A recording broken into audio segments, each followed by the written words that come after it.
নমস্কাৰ, মই হিমাই স্বাগতম জনাইছোঁ মোৰ এটি অন্য ব্লগলৈ। আজি বনাবলৈ গৈ আছোঁ এখন অসমীয়া থালি। আৰু এয়া প্ৰথমে মই জাতিলাও আৰু বিলাহী মচুৰ দালিৰ সৈতে কুকাৰত দি দিলোঁ। তাৰপিছতে মই কচুৰ ঠুৰ আনি থৈছিলোঁ। কচুৰ ঠুৰখিনিও মই চাফা কৰি থৈছিলোঁ আৰু চাফা কৰি থৈ সুন্দৰকৈ মই কাটি ল'লোঁ। কাটি লোৱা হৈ গ'ল। তাৰপাছতে মই গেছটো জ্বলাই ল'লোঁ আৰু গেছটো জ্বলাই লৈ মই ইয়াতে চচপেনটো মই উঠাই ইয়াতে মই যিখিনি কচু থোৰ সেইখিনি মই বইল কৰি লৈ দি দিলোঁ। বইল নকৰাকৈ যিহেতু খাবলৈ কেতিয়াবা ভয়ো লাগে, সেইকাৰণে মই বইল কৰি লৈছোঁ। যদি আপোনালোকে ভাবে বইল নকৰোঁ বুলি, এইটো নকৰাকৈ থাকিব পাৰে। আৰু এইখিনি মই বইল কৰা ৰেডি হৈ গৈছে, সেইখিনি মই টুকি থ'লোঁ। তাৰপিছতে কেৰাহী দি দিলোঁ তেল, জিৰা, গোটা জিৰা দিলোঁ, দি লৈ পিঁয়াজ দিলোঁ, দি আকৌ ভাজি ল'লোঁ। আৰু আনফালে মই মাছ ভাজিম, গতিকে এইখিনি এবাৰ লৰাই পিঁয়াজখিনি ৰঙচুৱা হোৱালৈকে গেছটো জ্বলাই ল'লোঁ। আৰু গেছটো জ্বলাই লৈ কেৰাহীখন উঠাই দিলোঁ। তাৰপৰা এইফালে পিঁয়াজখিনি যিহেতু ৰঙচুৱা হৈ গ'ল, তাৰপাছত আমি আদা নহৰুখিনি দিলোঁ আৰু কেঁচা গোন্ধটো যোৱাৰ লগে লগে আমি ইয়াতে কণ বিলাহীখিনি এড কৰি দিলোঁ। আৰু এতিয়া কণ বিলাহীখিনি আমি ভাজি ল'ম। কণ বিলাহীখিনি ভজাও হৈছেই, নিমখ দিলোঁ, হালধি দিলোঁ, দি পেলাই আকৌ এইখিনি আমি লৰাই ল'লোঁ। লৰাই কিন্তু ভাঙি নিদিলেও কোনো কথা নাই, কাটি নিদিয়াকৈ আপোনালোকে বহাই দিব পাৰে, কিন্তু ভাজিয়ে গুচি যায় ন এইখিনি কণ বিলাহী দিয়াটো। আৰু এইখিনি হৈ গ'ল ভজা। তাৰপিছতে এয়া কচুৰ ঠুৰখিনি মই আকৌ ইয়াত মই দি দিলোঁ। আকৌ ভাজি ল'ম। বইল কৰি থোৱা কচুৰ ঠুৰখিনি আমি ইয়াত এতিয়া দি ল'লোঁ। আকৌ এয়া ভাজি আছোঁ, খুব ধুনীয়া এটা পানী ওলাই, চব পানী ওলাইছে আৰু ধুনীয়া এটা ৰং ওলাইছে নহয়নে? এইখিনি ঢাকি দিম এতিয়া।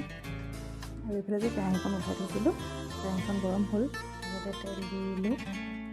দি পেলাই ইয়াতে মই এয়া মাছ নিমখ হালধি দি থৈছোঁ, নিমখ হালধিখিনি সানি লওঁ। নিমখ হালধিখিনিও ইয়াত সনা আমাৰ হৈ গ'ল, হ'লেই আৰু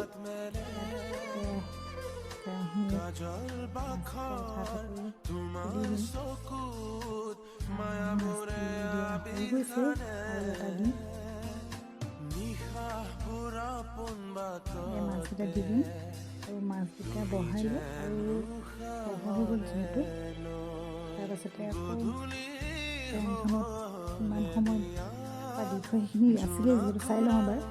জলকীয়াখিনি দি দিম এতিয়া, জলকীয়াখিনি দি লৰাই লৈ তাৰপিছতে জালুকৰ গুড়ি দি আকৌ ধুনীয়াকৈ আমি এইখিনি লৰাই ল'লোঁ। জালুকৰ গুড়ি আৰু জলকীয়া দিয়াৰ পিছতে লৰাই ল'লোঁ। তাৰপিছতে অকণমান পানী কিন্তু কম পৰিমাণে ব্যৱহাৰ কৰিব, দি ল'লোঁ।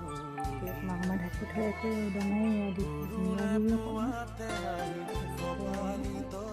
ধনিয়া গুড়ি অকণমান ৰঙা জলকীয়াৰ গুড়িও দিম, কিয়নো ৰংটো অকণমান জ্বলা হ'লে খাবলৈ ভাল হয়। আৰু আঠা ভাজিটো হৈ গ'ল, পৰিৱেশন কৰাৰ সময় দিলোঁ কেৰাহী কাটি দিছিলোঁ, কিন্তু বনাবলৈ সময় নহ'ব বুলি ভাবি পেলাই মই প্ৰথম আপোনালোকে দেখাব নহ'লোঁ। আৰু কচুখিনি দিলোঁ,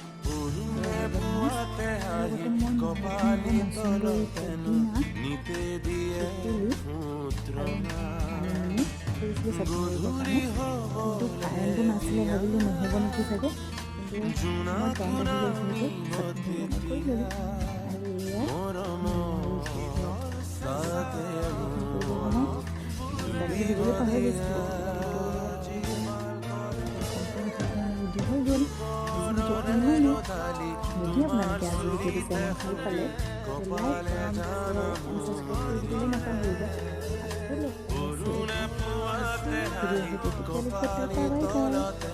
থেংক ইউ।